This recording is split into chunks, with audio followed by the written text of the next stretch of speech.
¿Conocen ese dolor intenso, casi palpable, que parece filtrarse a través de la piel y fusionarse con la sangre? Yo viví con ese tormento durante 7 largos años.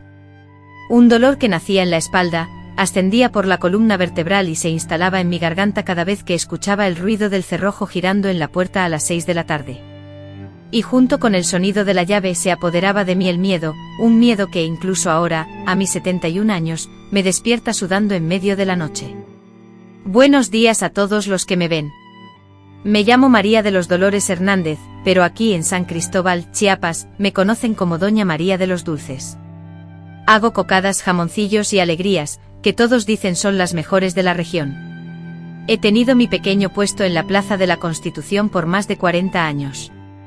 ¿Quién lo hubiera imaginado, verdad? La niña, que un día, no sabía si llegaría a vivir, hoy es reconocida por los dulces que alegran a los niños.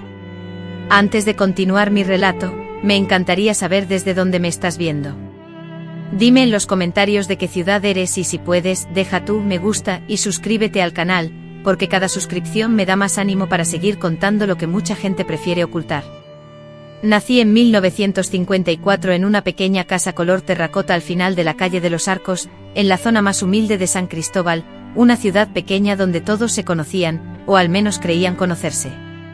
Porque los secretos, se guardaban bien dentro de las paredes, y nuestra casa de terracota, con las ventanas siempre cerradas, protegía los malos momentos. Mi padre, don Jeremías, era el fiscal de la comunidad, un hombre muy respetado en el pueblo. Con su mano firme golpeaba la mesa al hablar, y su voz grave retumbaba, haciéndola temblar.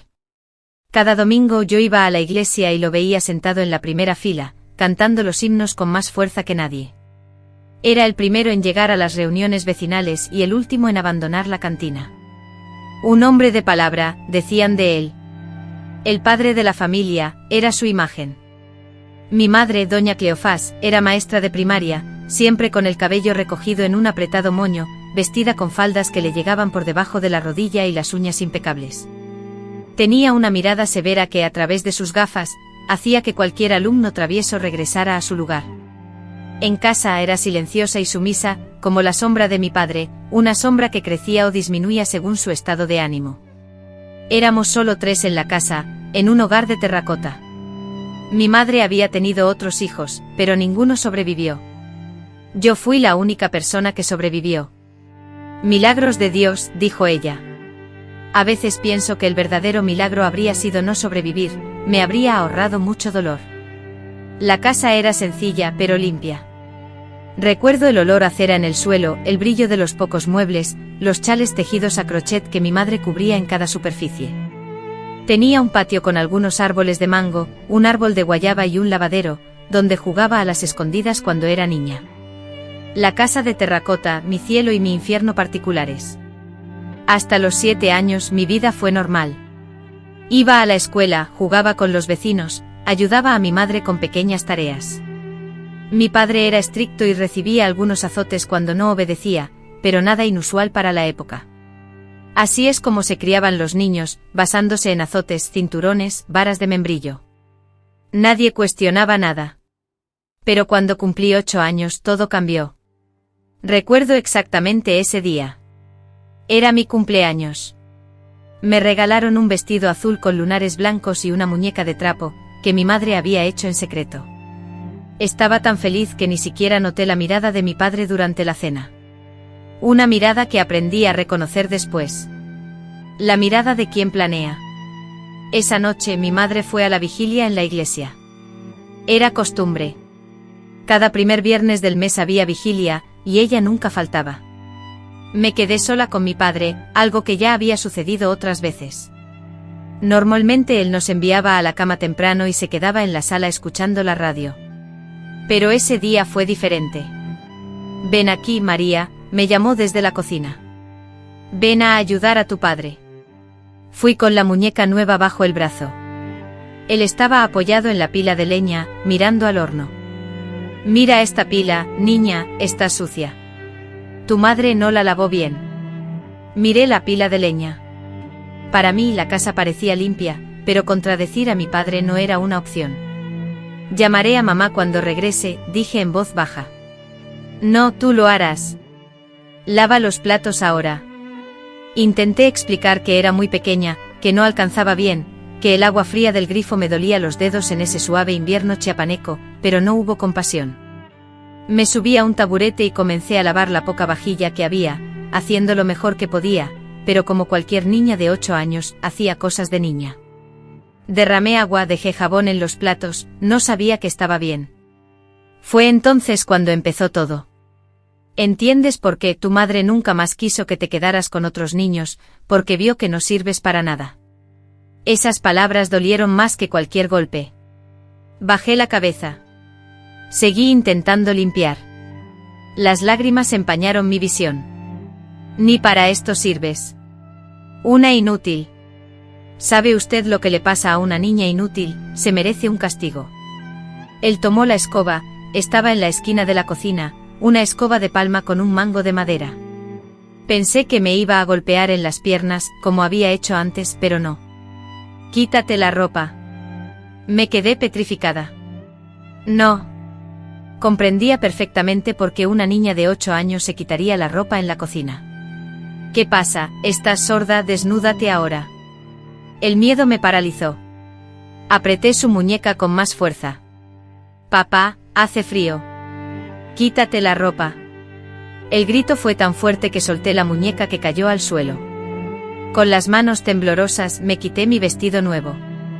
Me quedé solo con la ropa interior, encogida, tratando de cubrirme con mis delgados brazos. Lo hice todo. Me desnudé por completo y allí, desnuda en medio de la cocina, sentí una vergüenza que nunca antes había experimentado. Una vergüenza mezclada con miedo, con confusión. Porque los padres querrían ver eso de su hija, tomó la escoba, apoyando el mango de madera contra mi vientre mientras descendía lentamente. Sentí el frío de la madera contra mi piel, cerré los ojos y me ordenó, mírame. No pude. Manteniendo los ojos cerrados, mi cuerpo temblaba. Mírame, insistió. Abrí los ojos y vi a un hombre que ya no era mi padre. Era un monstruo con el rostro desfigurado, con ojos hambrientos. No voy a describir lo que pasó después, no por vergüenza, que hace mucho tiempo que dejé de sentirla, sino porque hay niños que podrían ver esto y no quiero sembrar en sus pequeñas mentes las imágenes que aún atormentan la mía. Solo diré que dolió. Dolió tanto que creí que moriría bajo la escoba. La usó de una forma que nadie más hubiera imaginado, con un objeto que ninguna niña debería experimentar, algo que ningún padre debería hacer. Cuando todo terminó, estaba sangrando. Él arrojó su ropa sobre mí. Si le cuentas esto a alguien, te mataré a ti y a tu madre. Ahora limpia el suelo. Apenas podía ponerme de pie. Limpié mi propia sangre del suelo de la cocina mientras él regresaba a la habitación, a la radio, como si nada hubiera pasado, como si no acabara de destrozar a su hija minutos antes. Me arrastré a mi habitación, me envolví en la cobija y lloré hasta que no me quedaron más lágrimas. El dolor físico era terrible, pero el dolor en mi alma era peor, porque no entendía por qué había hecho algo tan horrible, porque mi padre, que se suponía que debía protegerme, había hecho eso. Cuando mi madre regresó, pensé en contarle. Entró en mi habitación, vio que estaba despierta. ¿Qué pasa, niña? ¿No puedes dormir? Abrí la boca, pero las palabras no salieron. El miedo era mayor. Y si cumplía su amenaza, ¿qué pasaría si nos matara al final? Simplemente me dolía la cabeza. Así que vete a dormir, mañana hay escuela. Y se fue y cerró la puerta. Así, sin más. No vio mis lágrimas, no se percató de mi miedo, o fingió no hacerlo. Esa noche algo murió dentro de mí. La confianza, la seguridad, la infancia. Pensé que sería algo puntual. Un castigo por no haber lavado el lavamanos, sí, pero me equivoqué. En las semanas siguientes, cada vez que mi madre salía, él encontraba una excusa. La casa no estaba limpia. Yo llegaba tarde de la escuela. Las notas no eran lo suficientemente buenas. Tráela, vara, decía. Y yo obedecía, porque ¿qué más podía hacer una niña de 8 años contra un hombre adulto?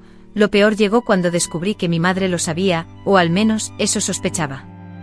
Una noche al regresar de la escuela con mi falda embarrada por la caída en la calle, mi padre se enfadó muchísimo. Me ordenó ir a mi habitación, sabiendo lo que iba a pasar. Entré temblando.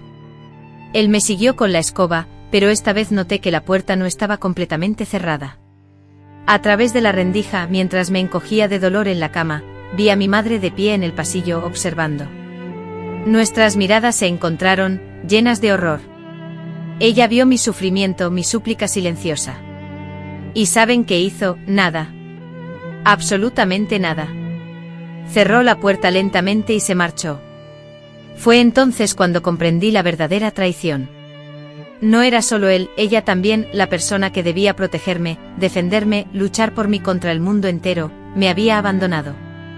Esa noche lloré de una manera diferente, no solo por el dolor, sino también por la completa soledad.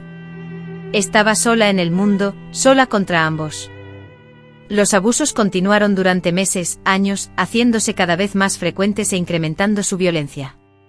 Un día, él salió de su habitación sin que yo tuviera que esperarlo. Lo hizo delante de mi madre, quien observaba, a veces con la mirada baja, a veces con un brillo extraño en los ojos, pero sin intervenir nunca, sin protegerme jamás. Una vez, a los 10 años, cuando ya era más alta y un poco más fuerte, intenté resistirme. Él vino con la escoba y yo lo empujé, tratando de escapar corriendo. Logré llegar a la puerta de entrada, pero mi madre bloqueó el paso.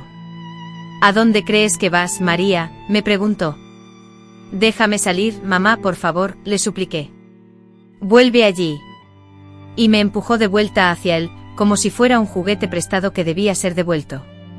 Entonces comenzaron los cambios en mi cuerpo, el crecimiento de mis pechos, el ensanchamiento de mis caderas, la primera menstruación, cosas que oculté como pude. Tenía miedo de que todo esto sucediera, y así fue. La situación empeoró cada vez más, porque ahora mi padre tenía una nueva obsesión, que mi madre quedara embarazada. Me amenazó con matarme si daba a luz a un hijo ilegítimo, me arrojaría a un río para que nadie me encontrara jamás. Pero él continuó, ahora de forma más sutil. Era más precavido, y encontró nuevas maneras de hacerme daño sin dejar rastro. En la escuela, me convertí en la chica extraña, callada, siempre con mangas largas a pesar del calor, sentada en la parte trasera del aula. No jugaba en el recreo, no hablaba con nadie. Nunca sonreía. Mis notas, que antes eran buenas, cayeron en picado. No podía concentrarme. Como prestar atención a la clase de español cuando todo mi cuerpo dolía, como estudiar matemáticas cuando solo pensaba en el terror que me esperaba en casa, los profesores se dieron cuenta de que algo andaba mal. Era evidente, por supuesto, pero en aquellos tiempos las cosas eran diferentes. En una disputa legal entre un hombre y una mujer, nadie debía intervenir. El dicho se aplicaba a todos. Un problema familiar era un problema de la familia. Solo una profesora insistía en lo contrario. Doña Lourdes, personaje de la historia, de cabello corto y rizado, siempre recogido, con unas gafas grandes que se le deslizaban por la nariz. Ella tenía una forma distinta de mirarme, no con lástima ni con asco, sino con comprensión. Un día, me llamó después de la clase. María, ¿todo está bien en casa? La simple pregunta casi me destrozó. Hacía tanto tiempo que nadie me preguntaba cómo estaba. Abrí la boca para responder, sí, como siempre, pero no pude. Las lágrimas brotaron sin control. No respondí finalmente, no está nada bien, pero no dije más. No ese día. El miedo era aún mayor que el dolor. El miedo a lo que él haría si supiera que había hablado. El miedo a que no me creyeran me paralizaba. ¿Quién en esa ciudad respetaría a una niña, creyéndole por encima de dos adultos? Si necesitas hablar, aquí estoy, me dijo simplemente. Y por primera vez en años, sentí que no estaba completamente sola. En ese momento, yo ya tenía 13 años, con 5 años de abuso diario, 5 años de infancia robada, de cuerpo violado y alma destrozada. Durante 5 años, la idea de que mi propia madre fuera cómplice me atormentó. Durante 5 años, cada noche deseé morir, y cada mañana me despertaba decepcionada de seguir viva. Luego, todo empeoró. La casa de terracota dejó de ser solo mi infierno, se convirtió en mi prisión completa. Mi padre comenzó a cerrar las puertas con llave cuando salía, prohibiéndome ver a nadie. La escoba, siempre la misma, apoyada en la esquina de la cocina, era una amenaza constante. La miraba y temblaba, incluso cuando estaba sola. Empecé a tener pesadillas terribles. Desperté gritando y empapada en sudor. A veces con 13 años me hacía pipí en la cama, lo cual solo me daba más motivos para recibir castigos. En la escuela apenas hablaba, apenas vivía, pero una chispa de rabia comenzó a crecer dentro de mí. Al principio era poca rabia, pero se incrementaba cada día. Rabia por la injusticia, por el dolor, por la traición. Una rabia que se convirtió en valentía cuando entendí algo. Si las cosas seguían así, nadie sobreviviría. Era así de simple. O hablaba o moría. Fue un miércoles cuando todo cambió. Un miércoles cualquiera. Cielo azul intenso, un calor enorme. La escoba se había usado la noche anterior, después de que rompí un vaso en la cocina. Apenas podía sentarme en la silla de la escuela por el dolor. Doña Lourdes se dio cuenta. Notó cómo me movía, incómoda, la forma en que intentaba contener las lágrimas. Al final de la clase, me pidió que me quedara. Esta vez cerró la puerta del salón. María, ¿qué te pasa en casa? Permanecí en silencio, mirando fijamente el suelo. María, mírame. Observé. Vi en sus ojos algo que nunca antes había visto en los de mi madre, genuina compasión. Nadie merece sufrir, María.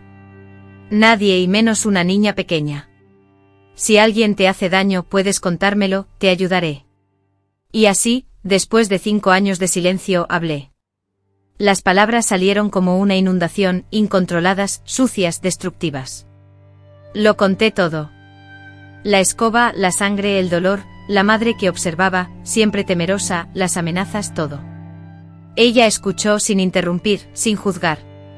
Cuando me agoté, tenía lágrimas en los ojos. Te creo. Esas fueron las 3 palabras más importantes que había escuchado en mi vida. Te creo y lo solucionaremos. Esa tarde, camino al regreso a la casa de terracota, sentí algo diferente en mi pecho. Aún no conocía el nombre de esa sensación. Tardé mucho en comprender que existía esperanza. ¿Sabes lo que es traición? Traición no es solo la historia del marido infiel. No.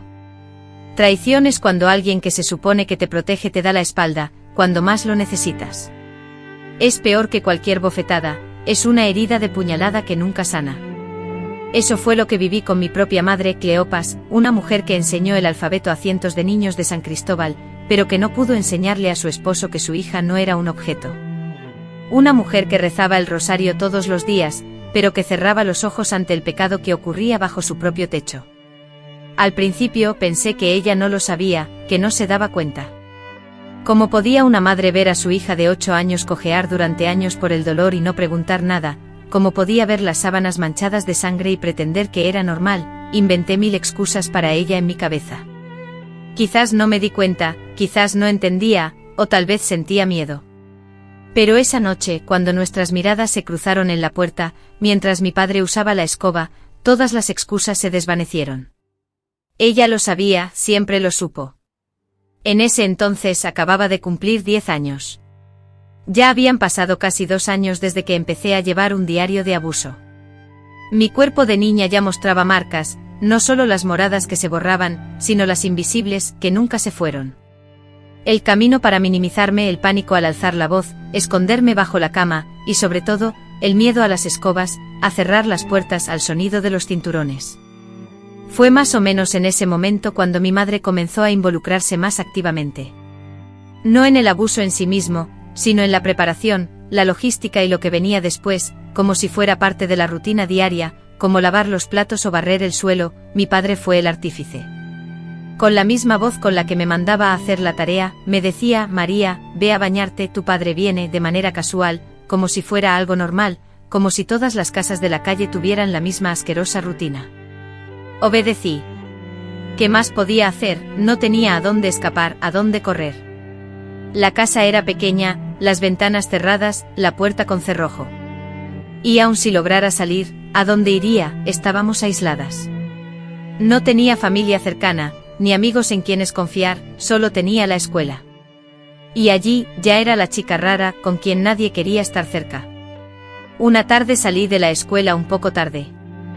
Llegué tarde a casa porque el profesor me había retenido para limpiar la pizarra, un pequeño castigo por haberme quedado dormido en clase.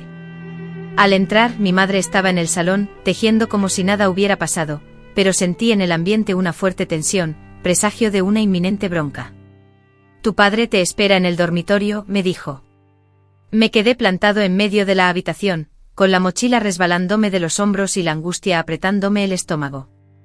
«Mamá, por favor», solo me retrasé porque no me interesaba la clase. Ella interrumpió: «Te está esperando.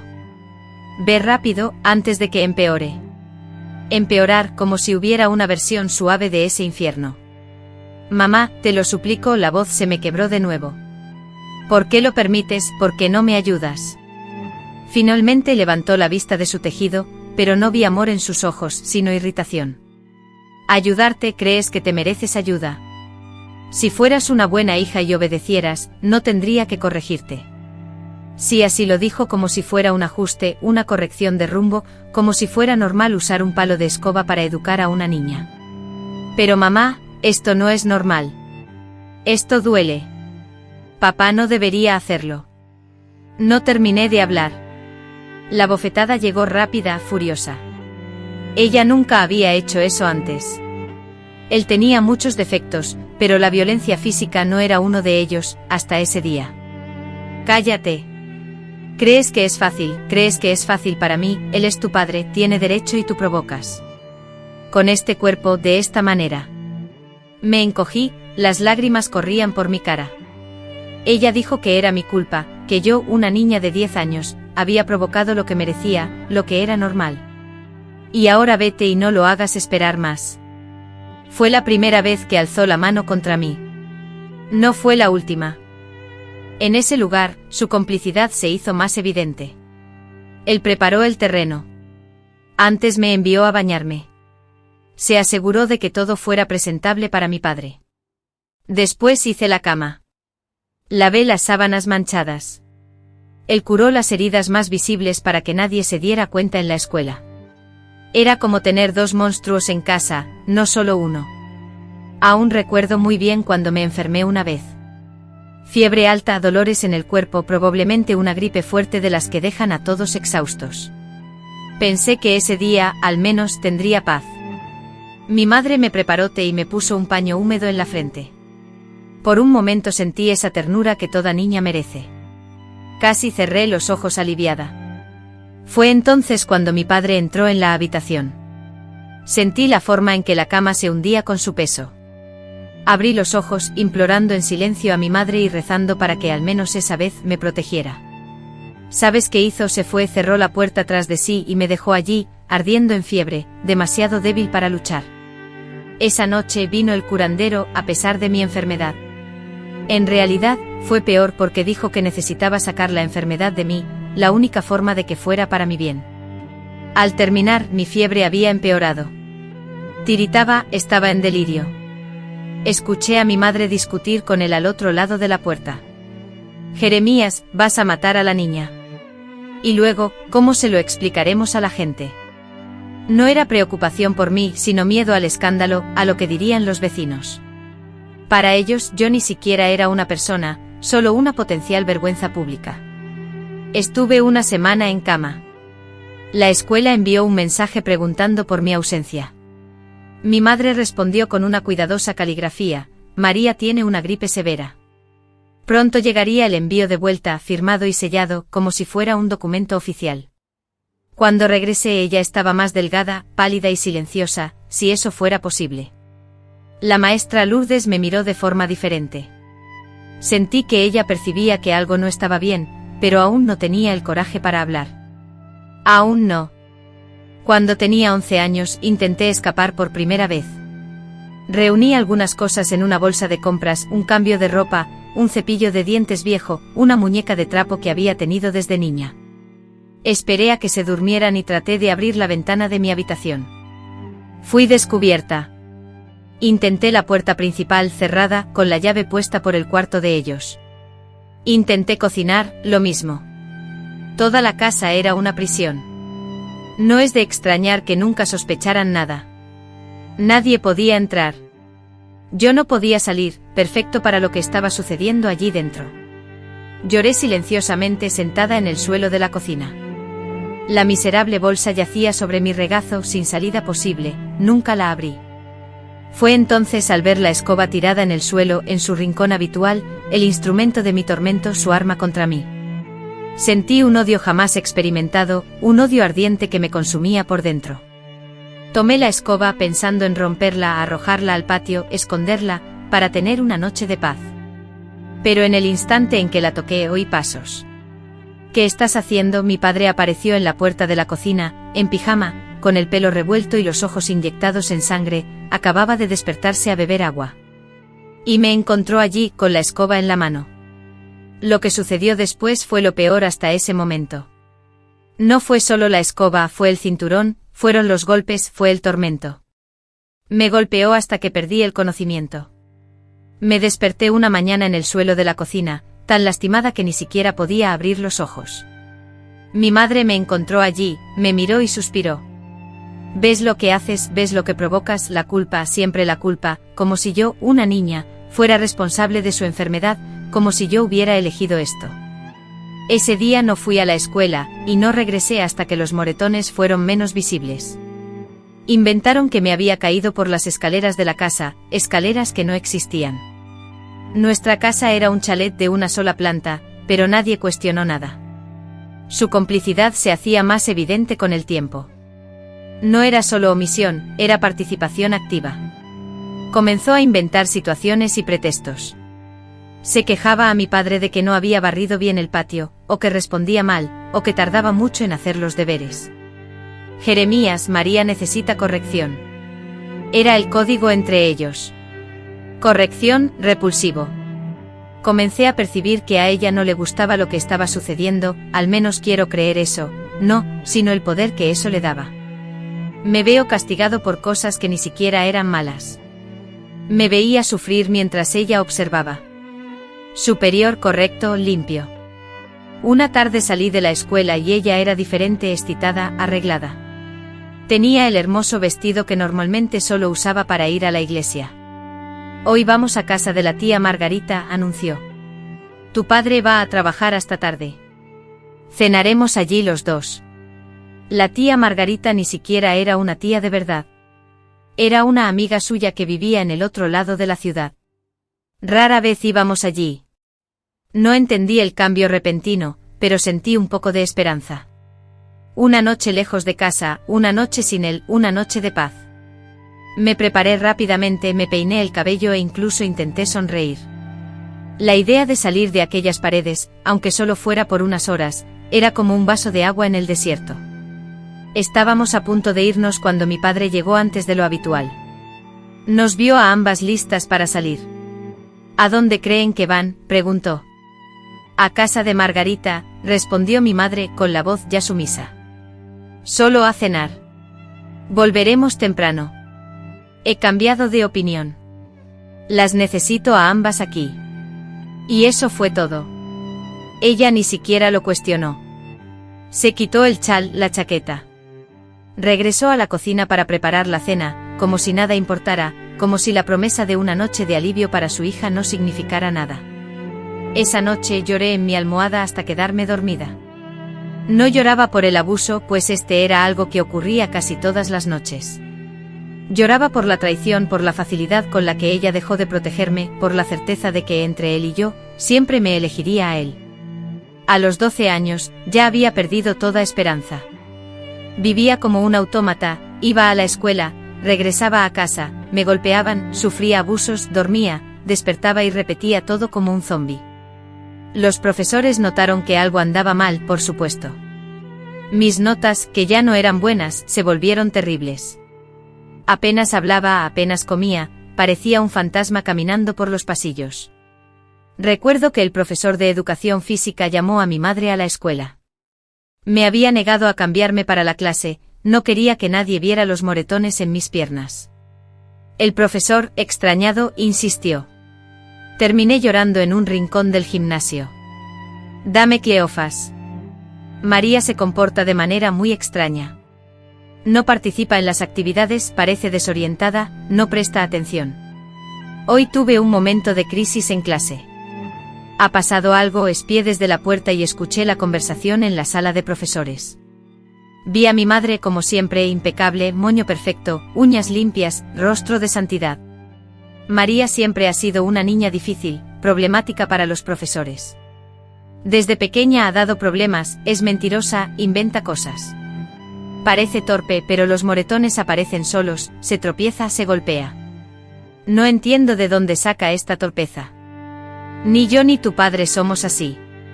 El profesor parecía querer decir algo más, pero desistió. Mi madre era así, ¿sabes? Lograba que la gente dudara de lo que veía, tergiversando la verdad con tanta convicción que incluso tú empezabas a creerla. Regresamos a casa en silencio ese día. Al llegar, por fin habló. ¿Están satisfechos? Casi me hiciste avergonzarme en la escuela. ¿Qué harán ellos? Pensarán en mí y en nuestra familia, no respondí. No había necesidad de decir nada. Su vergüenza era más importante que mi dolor. Siempre fue así. Esa noche, por primera vez, ella observó todo atentamente, sentada en la silla en la esquina de la habitación, mientras mi padre usaba la vara. Sus ojos no me abandonaban. Una mirada de advertencia, de amenaza, una mirada que decía, mira lo que pasa cuando intentas hablar. Fue la peor noche de mi vida. No por el dolor físico, ya estaba medio anestesiado a esas alturas. Fue peor por el simbolismo, porque la confirmación definitiva de que no tenía a nadie de mi lado, sino que ambos juntos formábamos un muro infranqueable. Intenté a toda costa que nadie en la escuela se enterara. Y que mi madre lo negaría, lo que me haría parecer loca, una mentirosa y problemática, y el castigo sería peor. Así que me aislé aún más, convirtiéndome en una cáscara vacía. Aprendí a salir de mi cuerpo durante el abuso fingiendo estar en otro lugar, ser otra persona. Aprendí a no llorar, porque las lágrimas solo les daban más placer. Aprendí a ser invisible, incluso cuando era visible. El tiempo pasó, 12 años, 13 años, mi cuerpo cambiaba, el abuso empeoraba. Ahora además estaban las nuevas preocupaciones sobre el embarazo. Mi padre tomaba medidas a su manera, métodos brutales, dolorosos, humillantes. Mi madre ayudaba revisando mi ropa interior cada mes para asegurarse de que menstruaba. Si llegaba a parecer que estaba embarazada, me arrojaría a la calle, amenazaba, como si fuera mi decisión, como si tuviera control sobre algo en mi vida. Cuando cumplí 13 años, algo cambió, aunque la situación externa permaneció inalterada. El cambio se produjo dentro de mí, empecé a sentir una rabia diferente, una rabia que no solo provenía de la desesperación, sino de algo más profundo y peligroso. Comencé a contemplar diversas maneras de terminar con todo, de ponerle fin a mi vida. Llegué a considerar seriamente el suicidio. Estuve muy cerca de lograrlo en varias ocasiones. Guardaba píldoras que mi madre usaba para la presión arterial, e incluso robé una botella de veneno para ratas que mi padre guardaba en el armario del garaje. Observaba el río Grijalba imaginando cómo sus aguas al pasar bajo el puente me engullían y me arrastraban consigo. Sin embargo, algo me lo impedía. No era el miedo a la muerte, pues ya me sentía muerta en vida.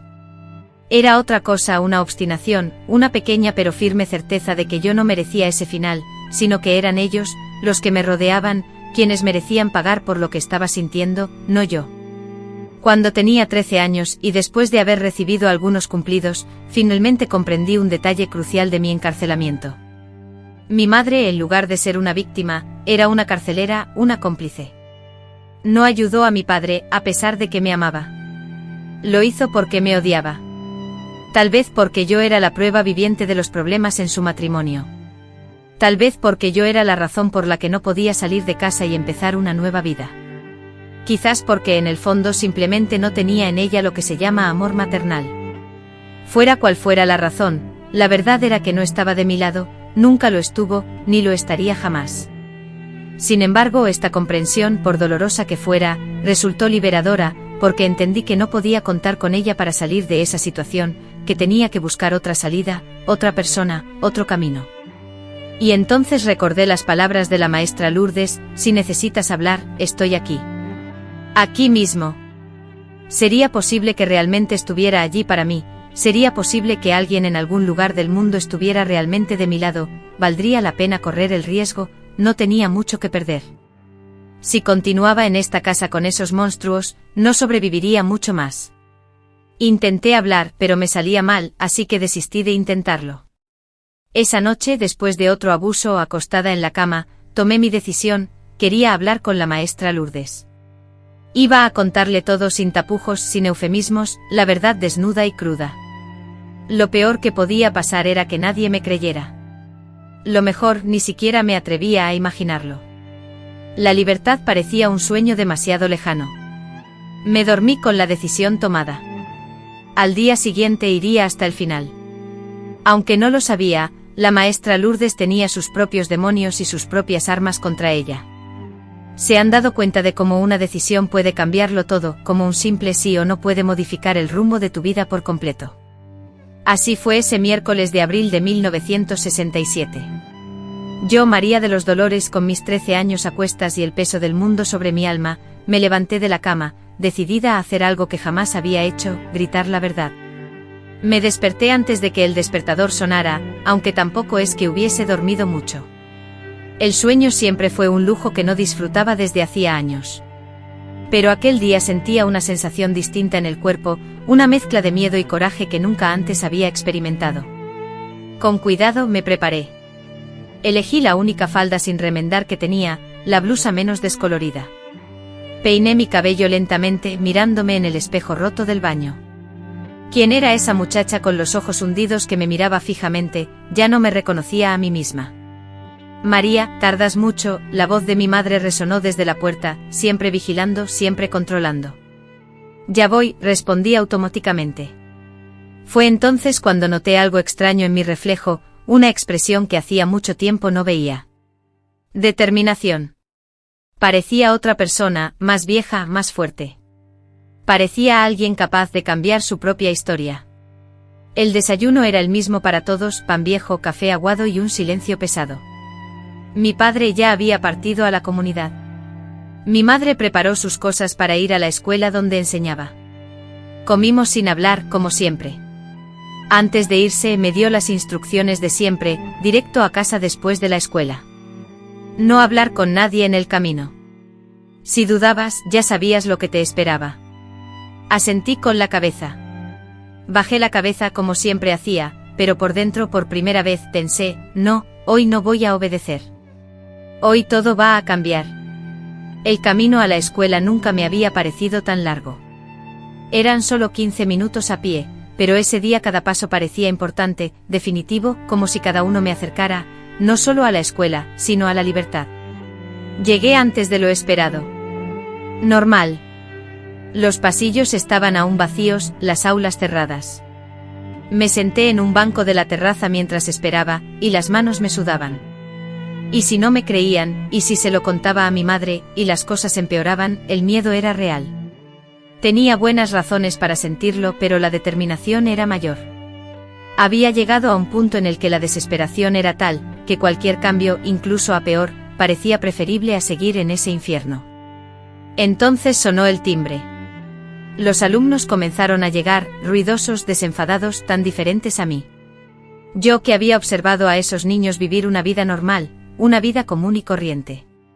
¿Sería posible que algunos de ellos hubieran pasado por lo mismo que yo, que hubiera otros como yo confinados en casas convertidas en prisiones, con padres monstruosos? La clase de historia, en el tercer periodo, era sencilla.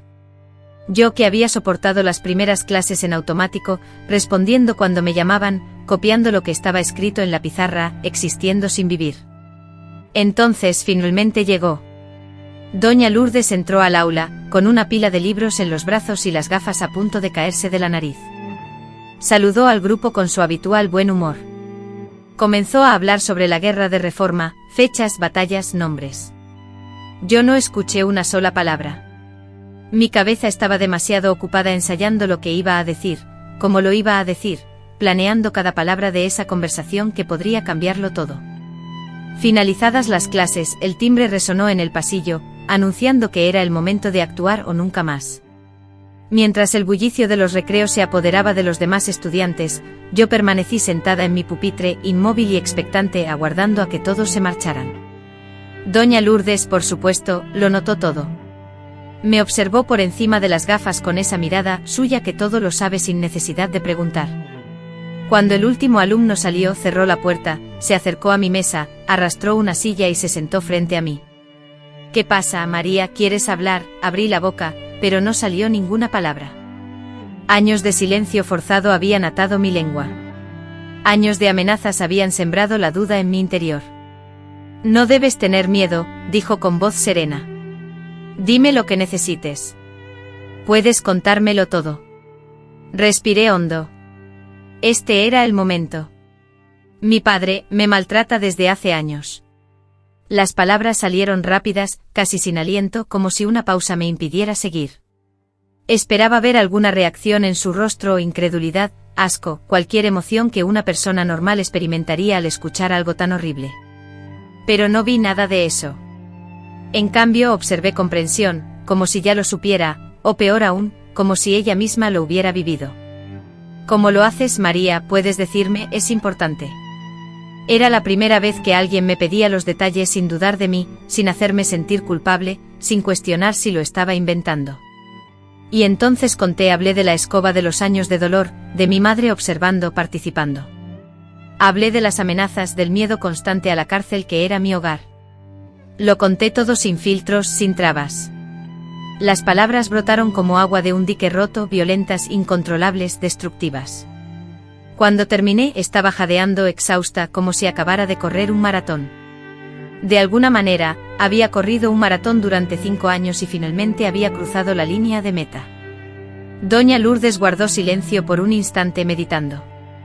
Sus ojos, ocultos tras esas gruesas lentes, se humedecieron. Pero no vi solo tristeza allí. Era una rabia controlada, una indignación. Te creo, dijo finalmente, cada palabra pesando, 3 simples palabras que lo cambiaron todo. Te creo. Cuando nadie más, ni siquiera mi propia madre, lo hacía, esa profesora que apenas conocía me dio lo que más necesitaba, validación. No es tu culpa, María, continuó. Nada de esto es tu culpa. Ellos son los monstruos, no tú. No lloré de dolor como tantas veces antes, sino de alivio, de una inmensa carga finalmente compartida, de una verdad finalmente dicha y aceptada. ¿Y ahora qué?, pregunté entre sollozos. Ahora te sacaremos de aquí. Te sacaremos de ahí. La idea parecía tan irreal, tan distante de mi realidad, que apenas podía comprenderla. Cuando a dónde me dirigía, y si no lo permitían, qué sucedería si nadie me creía, las preguntas brotaron sin control, el miedo regresó, mezclado con una pequeña, pero creciente esperanza. Una cosa a la vez, dijo. Ella había afirmado. Primero, necesitamos pruebas. Si lo sabía era difícil, pero debíamos demostrar lo que había ocurrido. Su palabra contra la suya, lamentablemente, no sería suficiente. Tenía razón. Era obvio.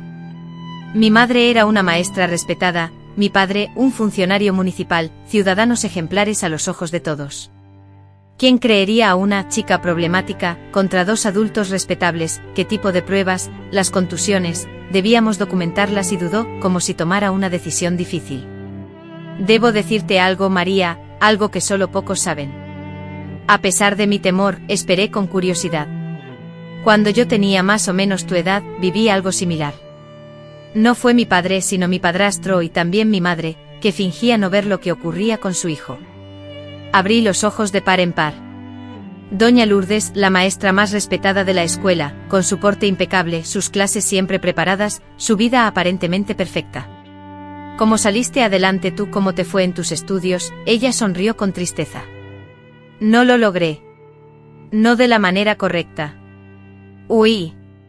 Viví un tiempo en la calle, pasé hambre y frío. Terminé en una casa de acogida, trabajando como sirvienta a cambio de techo y comida. Estudié a escondidas, terminé la preparatoria, me hice maestra, pero nunca denuncié, nunca experimenté la justicia. Y tu padrastro murió hace años, sin pagar nunca por lo que hizo. Y mi madre vivió el resto de su vida. Vivir fingiendo que nada ocurrió. Hasta ahora, he sido afortunada de no tener que revivir el vívido recuerdo de su fracaso como madre. Lo absorbí todo en silencio. Doña Lourdes, mi maestra, era fuerte, sabía que también había sido una niña maltratada, que también había sufrido y sin embargo, estaba ahí, ayudando a otros. ¿Es esa la razón por la que el caso de la maestra me interesa tanto? Sí. Reconocí las señales, la mirada vacía.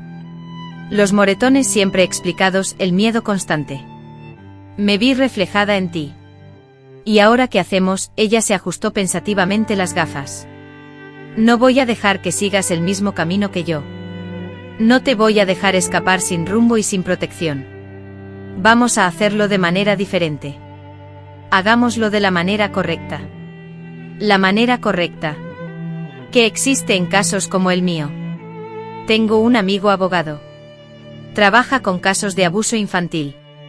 Hablaré con él hoy mismo. Pero necesitamos pruebas, María, algo concreto. Puedo mostrar los moretones, ya lo he ofrecido. Tengo moretones por todas partes. Ella asintió con el rostro serio. Eso ayuda, pero lo ideal sería atraparlo sin que sea flagrante. Necesito algo que no pueda negar, que lo delate en el acto. La idea me puso la piel de gallina. Significaba tener que soportar más abusos, otra sesión de horror con la vara. Más dolor. Confieso que tengo miedo, lo sé. Y si no quieres, encontraremos otra forma. Pero considera esto detenidamente. Esta podría ser tu única oportunidad de acabar realmente con esto, de hacer justicia, no solo por ti, sino quizás por otras chicas a las que podría lastimar en el futuro. Otras chicas. Nunca había pensado en eso. ¿Qué pasaría si adoptaran a otra chica después de que yo me vaya? Y si le hicieran a otra chica lo mismo que me han hecho a mí, ¿qué debo hacer? Ella me explicó el plan. Era arriesgado, peligroso, pero podía funcionar. ¿De verdad quieres hacer esto? ¿Estás segura de que quieres hacerlo? No te mentiré, será difícil volver a pasar por esto. Si es la última vez, valdrá la pena. Respondí con voz firme, que ni siquiera lo había dudado. Si esto debía terminar, aguantaría otra noche más, sin problemas. Ella apretó mi mano, un simple gesto de solidaridad. Era el primer contacto humano verdaderamente cariñoso que recibía en años. Eres muy valiente, María, más de lo que yo fui a tu edad. No me sentía valiente, sentía miedo, pero también, por primera vez, sentía esperanza. Tenía un plan, tenía una aliada, tenía una oportunidad. El resto del día transcurrió como una mancha borrosa. Llegué a casa después de la escuela, como siempre. Hice mis tareas, ayudé en la cocina, comportándome exactamente como cualquier otro día. Por dentro temblaba contando las horas. Mi padre iba a llegar. Cenamos en silencio, como siempre. Mi madre habló de la escuela, de una reunión de profesores. Él habló de la comunidad, de un problema con el asfalto, una conversación normal, una conversación familiar normal. La hipocresía de todo, el teatro que incluso ellos mismos se creían, me daba arcadas. ¿Cómo podían actuar como si fuéramos una familia normal cuando por las noches entraba en mi habitación con una escoba en la mano? Después de cenar, me enviaron a ducharme e ir a dormir. Obedecí. Me acosté en la cama. Taquicardia, manos sudorosas. ¿Funcionaría? ¿Sería esa realmente mi última noche en ese infierno? Cerca de las 10, escuché sus pasos en el pasillo, el crujido de la puerta al abrirse, el ruido de la escoba apoyándose en la pared. Levántate. Su voz, como siempre, fría, autoritaria, de alguien que sabe que es obedecido. Obedecí como siempre. Miré por última vez a la ventana, hacia la noche que se extendía afuera, hacia la libertad que quizá por fin llegaría para mí. Era hora de acabar con todo. Lo que sucedió en las próximas 2 horas fue terrible como siempre. La diferencia radicaba en que por primera vez tenía un objetivo. Cada segundo de dolor era un segundo más cerca de la libertad. Cada lágrima derramada era combustible para mi determinación. Y al final, cuando todo terminó, cuando él salió de la habitación, satisfecho con otra noche de tortura, no me sentí derrotada como siempre. Me sentí victoriosa, porque sabía que era la última vez. La última vez que ese hombre me tocaría, la última vez que el látigo me haría daño, la última vez. El plan estaba en marcha y nada volvería a ser como antes. Al día siguiente fui a la escuela como siempre, solo que ese día llevaba más que libros en mi mochila. Él portaba consigo la prueba que necesitábamos y la certeza de que estábamos a punto de romper las cadenas que me mantenían prisionera por tanto tiempo. La profesora Lourdes me esperaba en la puerta de la escuela. En sus ojos vi la misma determinación que sentía en los míos. Ya no éramos solo profesora y alumna, Éramos compañeros de lucha, supervivientes de una guerra que muchos fingían no existir. ¿Estás lista?, preguntó. Respiré hondo. Un mundo entero de posibilidades se abría ante mí. Un mundo sin cepos, sin dolor, sin traición, más allá de las listas. Juntos entraríamos en la escuela, alejándonos de la pesadilla, en dirección a la libertad que tanto había soñado. La muchacha silenciada finalmente tenía una voz, y esa voz, tras tanto tiempo de silencio, estaba lista para hacer ruido. Hay quienes afirman que el infierno es lo que aguarda después de la muerte, pero yo ya conocí el infierno en vida, y ese día parecía dispuesto a cerrar sus puertas para siempre. Llegué a la escuela con el cuerpo dolorido por lo ocurrido la noche anterior, pero con una nueva fuerza brotando en mi interior. Con la mochila a la espalda, cargada no solo de cuadernos, sino también de la prueba que lo cambiaría todo. Me encontré con la señora Lourdes antes de la primera clase, en un pequeño rincón de la terraza, donde nadie pudiera vernos. ¿Lo tienes?, preguntó ella, con la preocupación marcada en su frente arrugada. Saqué un paño de mi mochila, envuelto con cuidado. Dentro estaba la evidencia que necesitábamos. Una prueba asquerosa, terrible, pero necesaria. El mismo palo de escoba que me había golpeado la noche anterior, dejando marcas que no dejaban lugar a dudas sobre lo que había pasado. Dios mío, murmuró la señora Lourdes, con los ojos desorbitados tras las gafas. Y él no se dio cuenta de que desapareció. Lo cambié por uno similar que encontré la semana pasada en el almacén de la escuela. Hasta ahora, no se había dado ninguna explicación. Había sido un plan arriesgado. Durante semanas estuve vigilando el almacén, repleto de material escolar. Me di cuenta de que había varias escobas viejas amontonadas, cubiertas de polvo. Un día, cuando el conserje abrió, tomé una, la escondí en mi mochila, la llevé a casa y, después de la tortura de la noche anterior, la cambié mientras todos dormían.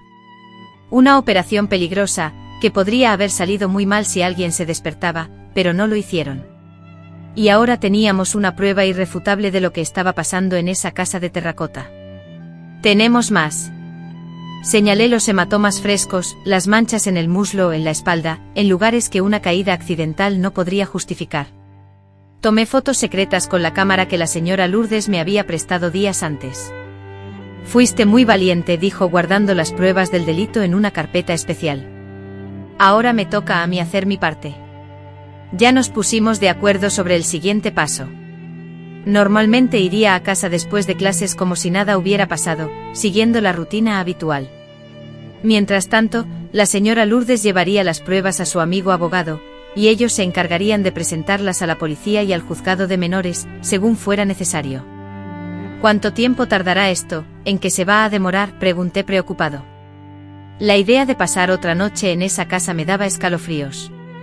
Haré todo lo posible para que sea hoy, pero podría tardar un poco más. Depende de la burocracia, de las declaraciones. Y tiene una cosa más. Por supuesto, él aguantó. Él aguantó 5 años. Podría resistir unas horas más, sabiendo que estábamos casi al final.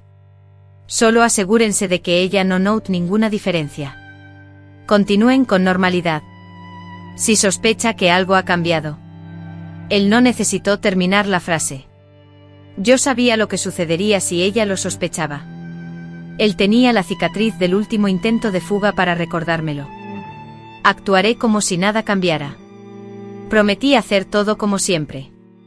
El tiempo de clase pasó volando. Día. No presté atención a nada.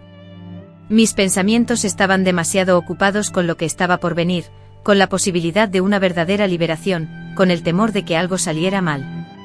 Cuando la campana de mi última clase sonó, sentí un escalofrío en el estómago. Era hora de regresar a la casa de terracota, quizás por última vez. Por el camino, todo parecía diferente. Las mismas calles de siempre, pero vistas con otros ojos. Los mismos vecinos nos saludaban, pero ahora desde una perspectiva diferente. Lo sabían, sospechaban algo, o de verdad creían que éramos una familia común, normal y feliz. Llegué a casa a la hora habitual. Mi madre ya estaba allí, corrigiendo exámenes en la mesa de la cocina. Me miró por encima de las gafas. Prepárate, tu padre llega pronto, hoy temprano. Viene gente de la capital a visitarnos. Eso fue extraño. Por un momento me pregunté si complicaría el plan, pero quizás fuera mejor así. Con gente en casa, no podrían hacerme daño. Al menos por una noche estaría a salvo. Lo arreglé como dije. Me puse el vestido azul que ella usaba en ocasiones especiales. En realidad, la única prenda, además del uniforme del colegio, que aún conservaba. Me peiné el pelo y me lavé la cara. En el espejo vi a la misma muchacha de siempre, pero sus ojos eran diferentes. Tenían un brillo nuevo, el brillo de alguien que sabe que está a punto de revelarse algo. Mi padre llegó como estaba previsto, a las 6 en punto. Con él, una pareja que nunca había visto, un hombre vestido con traje y una mujer muy elegante. Ella es María, dijo mi padre, presentándomela. La mano de él sobre mi hombro apretó con fuerza, una silenciosa advertencia sobre mi comportamiento. ¿Nuestra hija?, preguntó la mujer. «Qué muchacha tan guapa», dijo sonriendo. «¿Cuántos años tienes, cariño?» 13, respondí lo más cortésmente que pude. «Ah, la mejor edad». «Ya casi lo tienes, señorita». Si ella supiera, si pudiera imaginar que esta casi joven dama ya había experimentado más terror que muchos adultos. La cena fue un teatro perfecto, mi madre servía con una sonrisa, mi padre contaba anécdotas de la ciudad y política local. La pareja soltó una carcajada y elogió la comida, tras lo cual comenzaron a hacerme preguntas, creando una escena de familia normal que me produjo náuseas. En un momento dado noté que el hombre me observaba con curiosidad. No era la mirada repulsiva que había visto en otros, la mirada depredadora que también tenía mi padre. Era una mirada diferente, como si intentara descifrar un enigma. «¿Y tú, María, te gusta la escuela?», la pregunta me tomó por sorpresa. Rara vez alguien se interesaba por lo que yo pensaba o sentía. «Sí, señor, me gusta aprender». «¿Cuál es tu asignatura favorita, historia?», respondí sin dudarlo. La clase de la señorita Lourdes, la única en la que me sentía segura. Una historia fundamental para comprender el presente y construir el futuro, ¿verdad?, asentí con la cabeza sin saber qué decir. No estaba acostumbrada a tener conversaciones normales. «María será maestra como su madre», interrumpió mi padre, cambiando el rumbo de la conversación. «Todo esto va por buen camino, ¿verdad, hija?», nunca habíamos hablado de esto. Jamás habíamos hablado de mi futuro. ¿Acaso podrían hacerlo en su mundo? Yo no tenía futuro. Era solo un objeto, una cosa, una propiedad. «Sí, papá», respondí. La mirada se dirigió hacia abajo como era de esperar. La conversación continuó, ahora centrada en otros temas: política, economía, la visita del gobernador, asuntos para adultos que la callada muchacha sentada a la mesa no entendía. Después de la cena, me dirigí a la habitación mientras ellos seguían conversando en el salón. Obedecí aliviada de poder escapar de aquel teatro. En la habitación, me senté en la cama y miré hacia la ventana. Era una noche despejada, llena de estrellas. Me pregunté si pronto podría ver las mismas estrellas desde otro lugar, un lugar sin miedo. Casi me había dormido cuando escuché un ruido en la puerta de entrada. Voces alteradas, alguien tocando un instrumento, taquicardia. Me acerqué a la puerta de la habitación, intentando escuchar. ¿Qué significaba eso? La voz de mi padre había cambiado. Así no podrían entrar en mi refugio. «Tenemos una orden, señorita Hernández». Una voz desconocida, firme, oficial. Contuve la respiración. Estaba sucediendo. El plan había funcionado. Habían venido a buscarme. Los minutos siguientes fueron caóticos, voces confusas, pasos apresurados, mi madre llorando, golpes en puertas y luego, golpes en la puerta de mi habitación. «María, ¿estás ahí?», una voz femenina que no reconocí. «Sí», respondí con la voz temblorosa. «¿Puedes, por favor, abrir la puerta? Somos del juzgado de menores. Estamos aquí para ayudarte». Abrí la puerta con las manos temblorosas. Del otro lado, una mujer de mediana edad, con cabello gris y una expresión amable. Detrás de ella, 2 policías. «Hola, María. Me llamo doctora Elena. Hemos venido a buscarte». «No tienes que tener miedo. No debes regresar a esta casa, si no quieres». No pude responder. Las lágrimas brotaron sin control, no por miedo ni tristeza, sino por alivio, por liberación. Puedes recoger tus cosas, lo que quieras llevar. Yo no tenía mucho.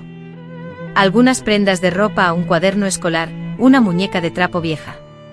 Empaqué todo en una pequeña bolsa. ¿Es todo?, preguntó ella. La doctora Elena, sorprendida de lo poco que tenía. Es todo lo que necesito, respondí. Sinceramente. En la habitación, la escena era surrealista. Mi padre, siempre tan poderoso y temido, estaba esposado. Mi madre lloraba en un rincón, interrogada por otro policía. El par de visitantes, que ahora entendían que no eran simples curiosos, observaba todo con semblante serio.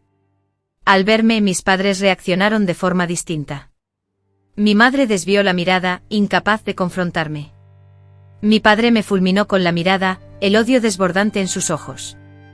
Mentiroso e ingrato, después de todo lo que hemos hecho por ti. Cállese, señor, ordenó uno de los policías. Usted ya se encuentra en una situación bastante complicada. La doctora Elena me guió por la casa, con una mano amable en mi espalda. Caminamos por la cocina. Noté que en la esquina, donde siempre estaba la escoba, ahora solo había un espacio vacío. Las evidencias ya habían sido recopiladas. Al salir, mis ojos se encontraron por última vez con los de mi madre. No vi arrepentimiento ni amor en ellos. Solo vi miedo. Miedo al escándalo, a la vergüenza, a lo que dirían los vecinos. Hasta el final, su preocupación no era por mí. Vamos, María. La doctora Elena me condujo hacia un vehículo oficial estacionado frente a la casa. Entré sin mirar atrás. La casa de Texas, mi prisión durante tantos años, se hacía cada vez más pequeña en la ventana trasera. Con ella se iba toda una vida de dolor. Sentada en el coche, rodeada de personas que ni siquiera conocía, pero que me trataban con más humanidad que mis propios padres, por fin pude respirar hondo.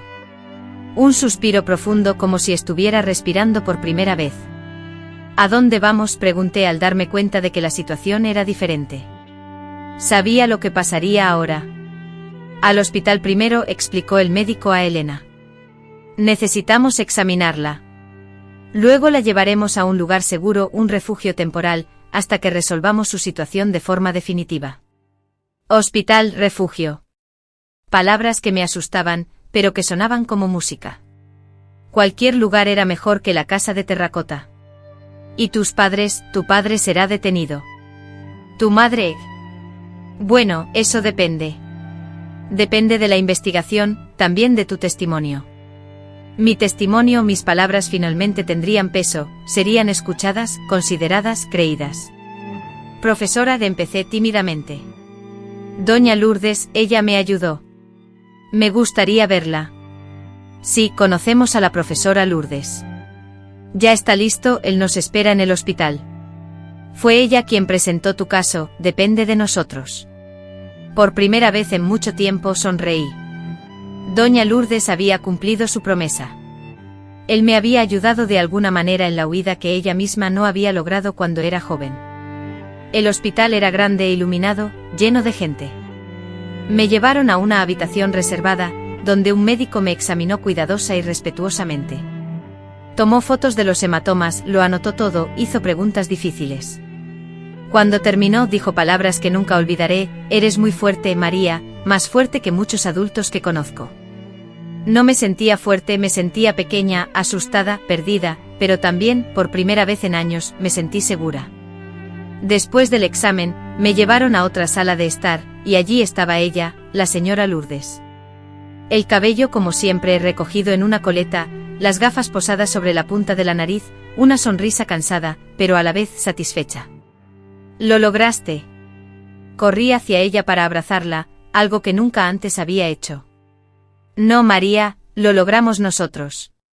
Tú hiciste la parte más difícil». Nos abrazamos por un largo rato. Dos supervivientes del mismo infierno. Dos generaciones unidas no solo por el dolor, sino también por la esperanza de días mejores. «¿Qué pasó?», pregunté al separarnos finalmente. «Cómo pasó todo tan rápido», me contó mientras comíamos un tentempié que alguien había traído. Él afirmó que había tomado la escoba y las fotos para su amigo abogado, quien, consternado, se puso en contacto directo con el juzgado de menores, donde encontraron a un juez sensible a los casos de abuso. El juez, al ver las pruebas irrefutables, emitió inmediatamente una orden de registro, dictó prisión preventiva para mi padre y ordenó la salida de mi madre del hogar hasta que se aclarara su grado de implicación. Además, sabes, las 2 personas que estaban en tu casa eran trabajadores sociales encubiertos, que estaban allí para observar la dinámica familiar antes de la llegada de la policía. Fue una coincidencia que esto saliera a la luz hoy. Tu padre los había invitado a una reunión sobre un proyecto comunitario, lo cual resultó ser perfecto para el momento de la operación. Por eso el hombre me miró de esa manera extraña, no me estaba juzgando, sino evaluándome, buscando en mí señales de abuso, de miedo, de sufrimiento. ¿Y ahora qué sucederá? Conmigo por el momento, te llevarán a un refugio para animales. Pero se detuvo como si no supiera si continuar. Hablé con el juez. Pedí permiso para ser tu tutora temporal. Si te parece bien. Por supuesto. Me quedé sin habla. La vida con doña Lourdes era más de lo que había esperado. Podía esperar, más de lo que me atrevía a soñar. El maestro haría esto por mí. Lo haría contigo, María.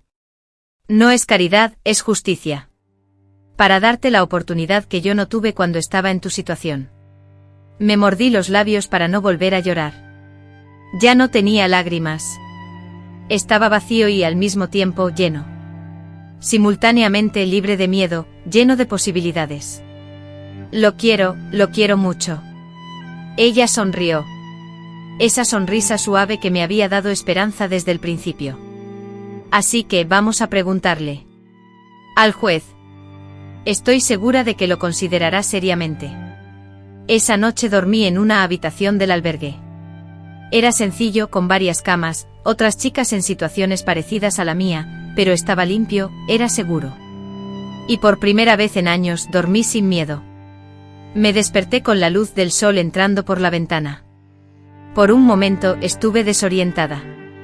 ¿Dónde estaba? Porque no estaba en la oscura habitación de la casa terracota, y entonces recordé, era libre. La pesadilla había terminado. Las otras chicas ya se preparaban para desayunar. Algunas me miraban con curiosidad, otras con indiferencia. Todas tenían sus propias historias, sus propios traumas. Éramos diferentes pero también similares, sobrevivientes. Me llamaron a declarar formalmente en la Delegación de Protección de la Infancia ese día. Fue difícil. Doloroso contar todo de nuevo a extraños, ver sus reacciones de horror, de compasión, a veces de duda. Pero lo logré. Lo conté todo sin omitir nada. La escoba a las noches. Mi madre observó los años de silencio obligados. Cuando terminé el delegado, un hombre de mediana edad con aspecto de padre de familia, dijo algo que me marcó profundamente. Su declaración contribuirá a condenar a María, pero lo que es más importante, ayudará a salvar a otras niñas. Su valentía abrirá puertas para muchas otras denuncias. No me sentí valiente. Apenas sentí alivio. Aliviada por finalmente alejarme de ellos, por poder hablar por fin, por ser escuchada. Por la tarde recibí una visita inesperada en el albergue. El doctor Elena, la trabajadora social, acompañada por la señora Lourdes y una mujer, de la que pronto supe que era la jueza de mi caso. María, dijo la jueza tras las presentaciones. He analizado su caso con urgencia. Dada la gravedad de la situación y el riesgo evidente, considerando el entorno familiar, otorgaré la custodia provisional a la profesora Lourdes. Si están de acuerdo, perfecto. Miré a la señora Lourdes, quien sonreía nerviosamente. Realmente quería acogerme, cuidarme, ser mi familia. Asentí, más que de acuerdo. El juez sonrió aliviado. Perfecto, pueden irse hoy mismo. Debemos continuar con el proceso legal. Por supuesto, habrá más declaraciones y audiencias. Sus padres tienen derecho a la defensa, pero usted no. Tendrá que verlos, a menos que no lo desee. No quería. Nunca más quise ver esas caras ni escuchar esas voces. Quería olvidar, empezar de nuevo, renacer. ¿Podemos irnos?, pregunté ansioso. Sí, respondió doña Lourdes. Vamos a casa. Casa. Esa palabra había adquirido un nuevo significado. Ya no era sinónimo de miedo, dolor, encierro. Era la promesa de algo diferente, una nueva oportunidad. Organicé mis pocas pertenencias y me despedí de las demás chicas del albergue. Algunas no reaccionaron, ensimismadas en sus propios traumas. Otras sonrieron y me desearon lo mejor, mucha suerte. Una de ellas, más grande, me abrazó y susurró: «No te olvides de nosotras cuando estés allá afuera». No lo olvidaría. Como podría, eran parte de mi historia, parte de mis días. En el coche rumbo a la casa de doña Lourdes, miraba por la ventanilla. Las calles se veían distintas, toda la ciudad parecía diferente, más colorida, vibrante, llena de posibilidades. «¿Estás lista para una nueva vida, María?», me preguntó doña Lourdes, mirándome por el espejo retrovisor. Respiré hondo. Una vida sin escobas, sin gritos en la noche, sin traiciones maternas, una vida con escuela, con sueños, con futuro. Estaba más lista que nunca. Y así comenzó mi nuevo viaje. El camino no sería fácil. Tenía mucho que procesar, mucho que sanar, mucho que aprender, pero al menos ahora tenía un camino, una salida del infierno en dirección a la luz. Y por primera vez desde que recuerdo sentía esperanza, la esperanza de que lo que sucedería a partir de ahora sería mejor que lo que había dejado atrás. La casa de terracota pertenecía al pasado y el futuro finalmente parecía valer la pena. Si me preguntas a qué huele la libertad, te diría que huele a tierra mojada después de la lluvia. Así fue el primer día en la casa de doña Lourdes, cuando desperté y vi la ventana abierta, sin cerrojos, sin rejas, y la fragancia de la mañana húmeda inundaba la habitación. Un nuevo olor a comienzo, a limpieza, a vida nueva. La casa de doña Lourdes no era ni grande ni lujosa, sino una humilde vivienda en el barrio de los Profesores, con 2 habitaciones, una sala pequeña, una cocina angosta y una terraza rebosante de plantas. Sin embargo, todo estaba limpio, despejado y lleno de libros apilados por todas partes. Y lo más importante, no había monstruos escondidos tras las puertas. Al principio, todo era extraño.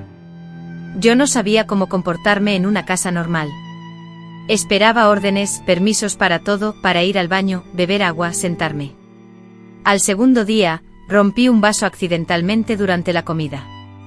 Entré en pánico, retrocedí y esperé el castigo, la escoba, el grito, pero nada de eso sucedió. Solo la voz tranquila de doña Lourdes: «Déjalo, yo lo limpio, cariño. No pasa nada. Los vasos se rompen. Es normal». Ese día lloré desconsoladamente, no por el vaso roto, sino por anhelar una vida normal, por el derecho a ser simplemente una niña que había roto un vaso, no una maldita criatura que merecía un castigo, como diría mi padre. Las semanas siguientes fueron de adaptación, de aprender a vivir sin miedo, de comprender que no todos los adultos querían hacerme daño, que no todas las madres abandonan, y que no todos los padres maltratan. La primera noche que logré dormir sin pesadillas transcurrió casi un mes después de la huida. Desperté descansada, confundida por la sensación de paz. Había soñado con un campo con flores, no con la escoba. Era tan extraño que me quedé mucho tiempo en la cama intentando entender que era diferente. «Así duermen los niños normales», dijo la señora Lourdes cuando le conté en el desayuno. «Te pertenece, María. Siempre fue tu derecho». Qué extraño concepto para una niña pequeña, que solo conocía deberes, obligaciones y castigos. Regresé a la escuela después de 2 semanas en casa. Fue difícil enfrentarme a las miradas de todos. La ciudad era pequeña, eso lo sabía ya todo el mundo. El caso del fiscal de la ciudad, como lo llamaban, era el escándalo del momento. Algunos me miraban con lástima, otros con morbosa curiosidad, algunos incluso con rabia, como si yo hubiese arruinado la vida de mis padres, y no al revés. Pero también estaban aquellos que me sonreían, que ofrecían silencioso apoyo, una mano en el hombro, un caramelo en el pupitre, un lugar reservado en el recreo. Poco a poco, el dolor comenzó a transformarse en fuerza. Cada día que pasaba en casa de doña Lourdes era un día más de curación. Cada clase, cada comida sin tensión, cada noche sin miedo, me reconstruía. El proceso contra mis padres avanzaba lentamente: declaraciones, audiencias, peritajes. El sistema era lento, especialmente para una ciudad que se encontraba en el interior en la década de 1960. Debido a la influencia y los retrasos causados por mi padre, todo avanzaba aún más despacio. Él tenía amigos conocidos, gente a la que debía favores. «No te rindas», me decía. Doña Lourdes en las noches en las que la angustia regresaba. La verdad prevalecerá. Y pasó el tiempo. 6 meses después de mi huida, mi padre fue condenado a 15 años de prisión. Mi madre recibió 8 años como cómplice.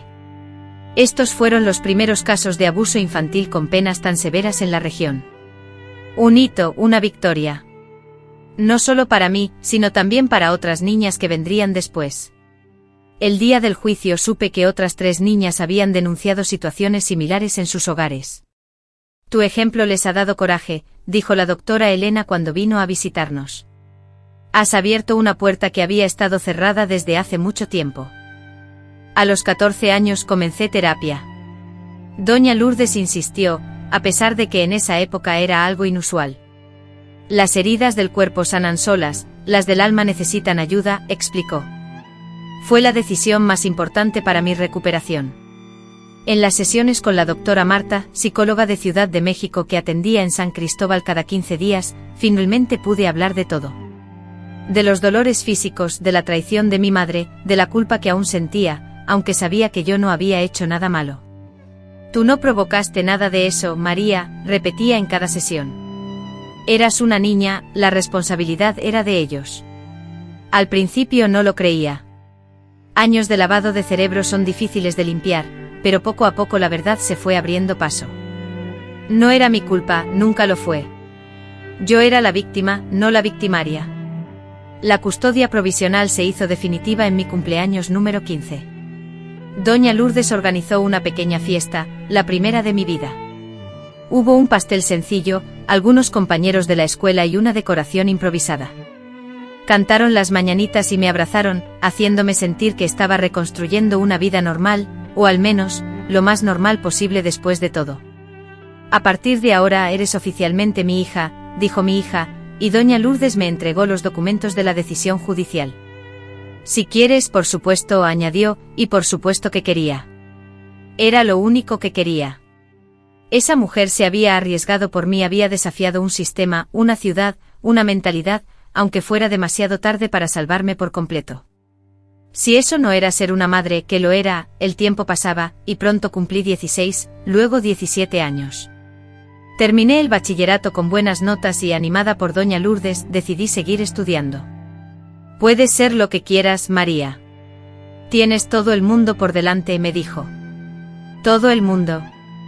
¿Qué diferencia hace esto cuando yo pensaba que mi mundo se limitaba a las 4 paredes de la casa de terracota? A los 18 años, presenté el examen de admisión para estudiar Derecho en la Universidad Nacional Autónoma de México, en la Ciudad de México. Fui aceptada, y fue la mayor alegría de mi vida hasta ese momento. Quería estudiar para ser abogada y defender a otras Marías que no tuvieran la suerte de encontrar una doña Lourdes en su camino. Estoy tan orgullosa de ti, me dijo con lágrimas en los ojos, cuando llegó la carta de aceptación. Y lo estaba. Mudarme a la Ciudad de México fue otro gran desafío. Nunca había salido de San Cristóbal, nunca había visto la gran ciudad, ni había viajado en autobús foráneo. Sentía miedo, pero también emoción.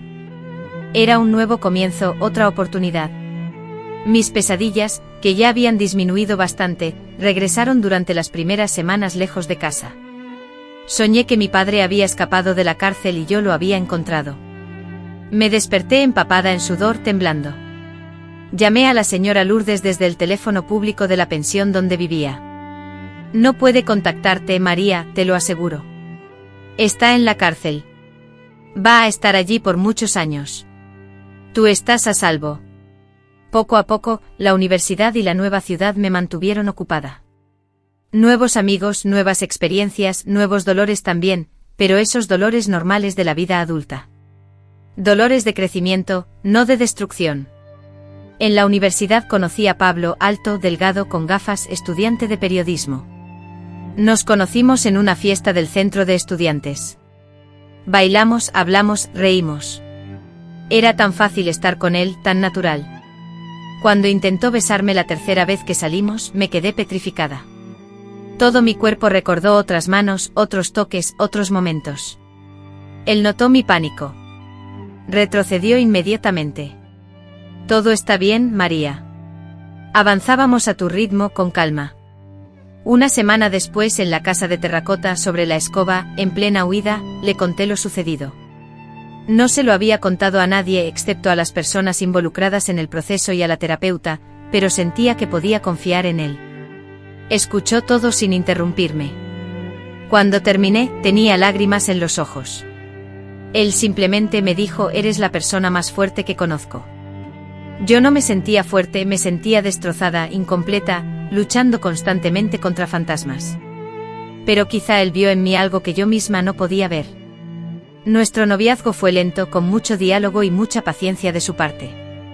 Gran parte de mi trabajo en terapia consistía en separar el sexo de la violencia, en comprender que la intimidad podía ser hermosa, consentida y respetuosa. En el mismo año en que obtuvimos nuestros títulos universitarios, yo con honores en Derecho y él con una oferta de trabajo en un periódico de la capital, nos casamos en una ceremonia sencilla en la Ciudad de México. Doña Lourdes estuvo presente. Por supuesto, él fue quien me acompañó al altar. Aquí te entrego a otro, bromeó, aunque un brillo de preocupación se asomaba en sus ojos. Es diferente, mamá, te lo aseguro. Esta vez yo he elegido. Yo he elegido. Esa fue la gran diferencia. Por primera vez en mi vida tuve el poder, la elección, el control de mi propio destino. Nuestra vida en la Ciudad de México fue tranquila durante muchos años. Yo abrí un pequeño bufete especializado en derecho familiar. Pablo ascendió en el periódico hasta convertirse en editor. Compramos un departamento. Tuvimos 2 hijos, Antonio y Lucía, conformando una familia normal, sana y feliz. Por supuesto, no todo fue perfecto y las pesadillas nunca desaparecieron por completo. Hubo días en los que el recuerdo regresaba con fuerza, días en los que no podía soportar ni siquiera el contacto de Pablo, días en los que lloraba sin motivo aparente, aunque estos se hicieron cada vez menos frecuentes y destructivos. La terapia, que había seguido durante años, me proporcionó herramientas para lidiar con el pasado sin que dominara mi presente. En 1988, cuando mis hijos tenían 8 y 6 años, recibí una noticia que me conmocionó profundamente: mi padre había muerto en prisión de un infarto. No sabía cómo sentirme, no sentía alivio, ni tristeza, ni ira. Era una extraña sensación de vacío, como si una parte de mi historia hubiera quedado inconclusa y sin resolver. ¿Quieres ir al funeral?, me preguntó Pablo. No quería, no lo necesitaba. Ese hombre había estado muerto para mí desde hacía mucho tiempo. 2 años después, mi madre, que había cumplido su condena y vivía en otra ciudad, intentó contactarme. Envió una carta a la oficina solicitando perdón, alegando estar enferma y pidiendo verme por última vez antes de morir. Yo estaba dividido internamente. Por un lado, quería mandarla al infierno. Por otro, como resultado del crecimiento que había experimentado gracias a la terapia, deseaba comprenderla, escucharla y cerrar el ciclo de alguna manera. Tras reflexionar profundamente, decidí ir, no por ella, sino por mí mismo. Necesitaba verla a los ojos por última vez y decirle que había sobrevivido, que estaba bien, que no había logrado destruirme. La encontré prematuramente envejecida, en una habitación del hospital de Tehuacán. Con cáncer terminal, demacrada, con cabello ralo y amarillento, casi irreconocible comparada con la autoritaria Cleofás que me aterrorizaba de niño. María, has venido, dijo en una voz débil y quebrada. He venido, pero no por ti. Guardamos silencio por un momento. El tiempo se detuvo. ¿Qué se le dice a la mujer que te ama, que te trajo al mundo y a la que luego permitiste que esta misma vida se convirtiera en un infierno? Sé que no merezco perdón. Finalmente él habló. No lo pido. Solo quería que supieras que no ha pasado un solo día sin pensar en lo que hice, en lo que permití que sucediera.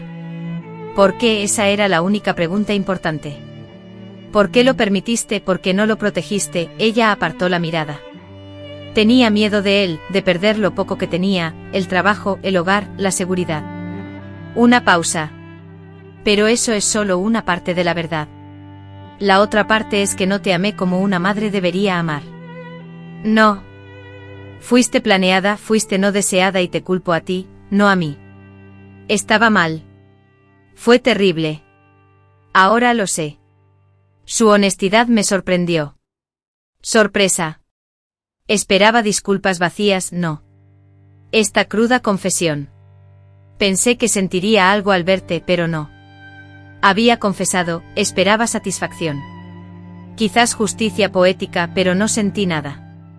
Ya no tenías poder sobre mí. Era solo una mujer enferma que moriría sola.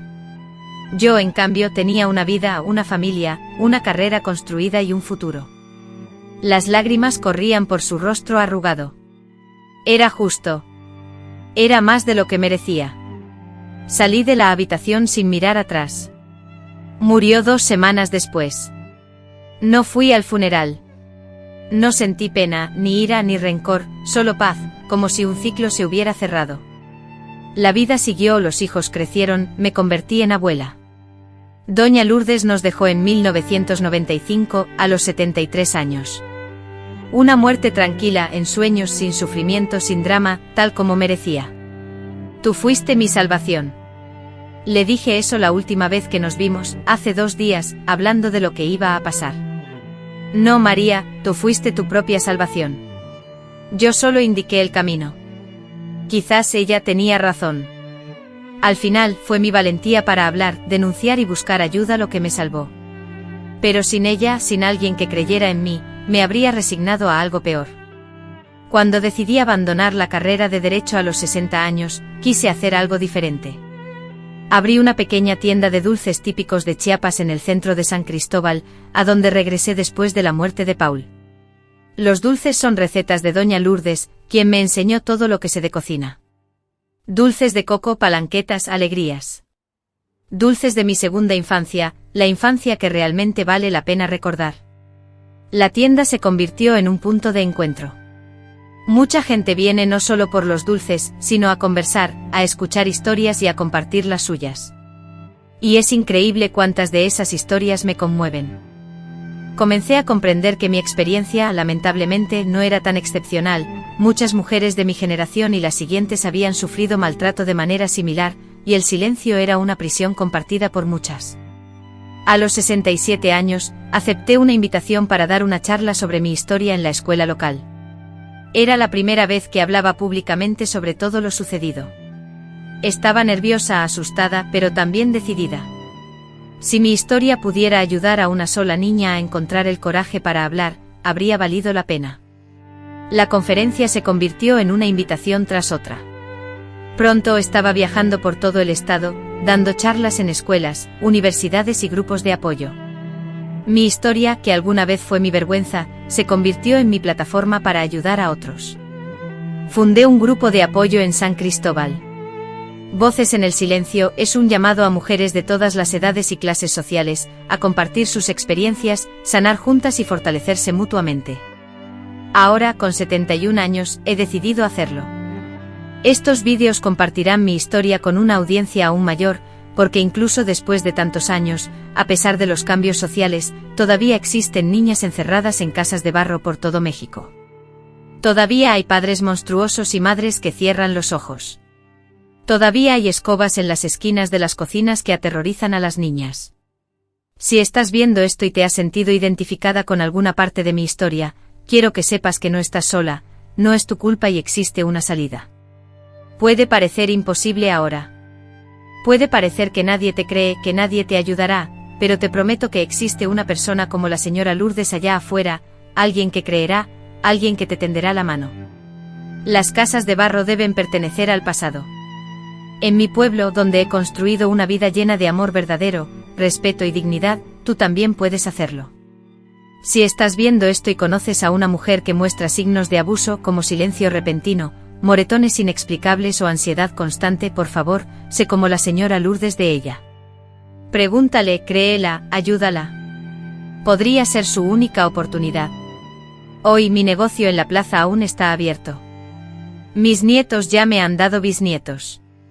La casa de terracota fue demolida hace años y en su lugar, construyeron un pequeño parque infantil. Siempre que paso por allí veo a los niños jugando, riendo y siendo libres, y pienso que ese pedazo de tierra encontró la redención. Si te ha gustado mi historia, por favor, dale a me gusta y suscríbete al canal. Esto ayuda a que más personas encuentren estos vídeos y comprendan que no están solas en su lucha.